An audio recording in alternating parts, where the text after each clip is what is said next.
Les cieux proclament, les cieux proclament la gloire du ressuscité. Rien n'est égal,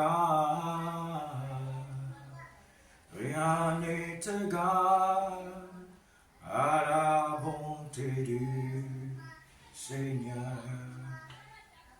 Oh, à jamais tu seras, à jamais tu seras l'agneau sur le trône, l'agneau sur le trône. Je fléchis mes genoux, je fléchis mes genoux pour t'adorer toi seul.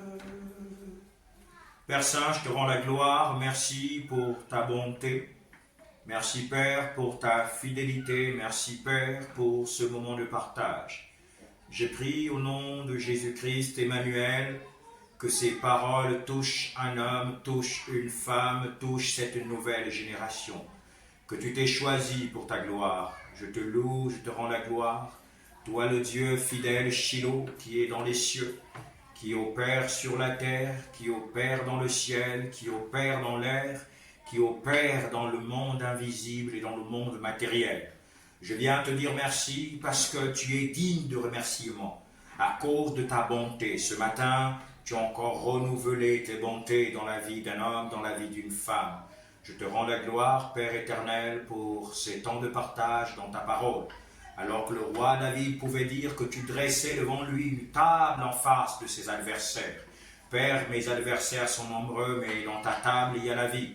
Ta parole que voici nous donne la vie. Père, je prie que quand un homme recevra ces paroles, ô Dieu, que cette personne partage pour sauver quelqu'un qui sera certainement affaibli, qui sera certainement dans le besoin d'écouter ta parole qui nous sert de sceau. Que ton nom soit glorifié, Dieu Emmanuel, que ton nom soit glorifié, exalté, aujourd'hui et à jamais, pour l'éternité, au nom de Jésus-Christ, Emmanuel.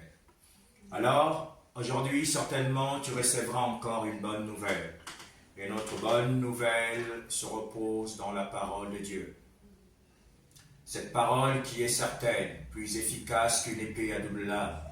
Cette parole qui change les cœurs, qui déracine, qui enlève, qui sépare le blé d'avec le livret. C'est Dieu qui peut connaître le blé et le livret. Mais nous sommes dans le temps où Dieu va séparer le blé avec le livret. Nous sommes dans le temps où les vrais fils de Dieu seront éclairés par la véritable lumière. Alors que Jean disait qu'il, lui, il était la véritable lumière. Et il y a des fausses lumières. Il y a des lumières qui semblent être des lumières, mais ce ne sont pas des véritables lumières. Alors à cette heure, tu vas recevoir la parole de lumière. Ma prière est que tu partages ce message parce que nous sommes dans le temps de la grande moisson. Nous sommes dans le temps de la grande Pentecôte, de la plus grande Pentecôte que nous attendons depuis des générations. Oui, je le crois de tout cœur que le Saint-Esprit qui était descendu le jour de la Pentecôte, oui, dans la chambre haute, est déjà sur le point de descendre sur ceux-là qui prient, sur ceux-là qui attendent, sur ceux-là qui sont prêts. Oui, le Saint-Esprit est en train de descendre et va faire grâce à toute chair, à cause des prières des saints, à cause des prières des élus, à cause des prières des élus. Alors, tenons-nous dans la prière.